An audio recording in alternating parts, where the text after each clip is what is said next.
ప్రభువు పేతురు గారితో మాట్లాడిన తీరు, ఆయనతో జగడమాడలేదు, ఆయనతో పోట్లాడలేదు, ఆయనతో విరోధ భావంతో మాట్లాడలేదు. పేతురు, నువ్వు రావాలయ్యా, నువ్వు మారాలయ్యా అన్నాడు.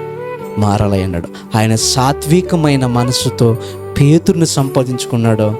సంఘానికి స్థిరమైన ప్రారంభ పునాదిలో మంచి బలమైన స్తంభముగా పేతురుని దేవుడు వాడుకున్నాడు. సంభాషణ సాత్వికమైన సాధనంతో ఉంటే ఏ ఒక్కరు విడిపోరు, ఏ ఒక్కరు దూరమైపోరు. ఏది పనికిమాలిన గొడవలన్నీ మధ్య తెచ్చి పెట్టుకుంటాం మనం. పనికిమాలిన గొడవలన్నీ మధ్యలో పెట్టుకుంటాం.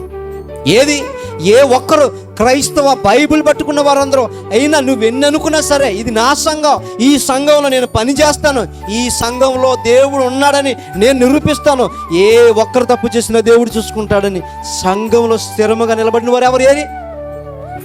అలాగైతే దావీదు సౌలు రాజ్యంలో దావీదు పారిపోవాలి, దావీదు వేరొక రాజ్యంలోకి వెళ్ళిపోవాలి. లేదు, ఎందుకున్నాడో? దేవుడు ఉన్నాడని దావీదు సౌలు రాజ్యంలో ఉండిపోయాడు. చివరికి రాజు ఎవరో తేలిపోయింది. అలా ఎదురు చూసేవాళ్ళు ఎవరు? ఈ సాత్వికమైన సాధనాన్ని వాడేవాళ్ళు ఎవరున్నారు చెప్పండి? లేరు.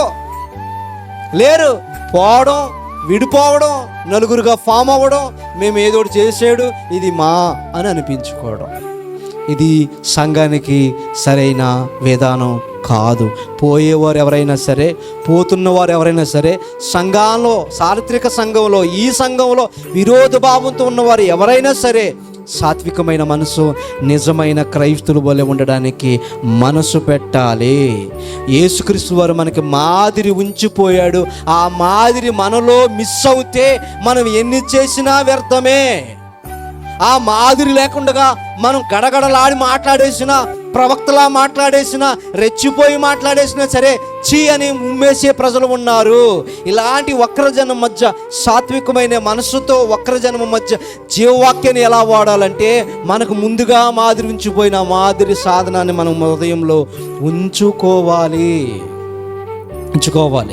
ఈ సభాముఖంగా ఈ ఆదివారపు ఆరాధన వేదికని చేసుకుని నేను అడుగుతున్నాను, మన సంఘం నుంచి వెళ్ళిపోయిన వారు ఎవరైనా ఉంటే, తమ్ముళ్ళు, సహోదరులు ఎవరైనా సంఘంతో కలవండి, సంఘంతో సహవాసంతో ఉండండి.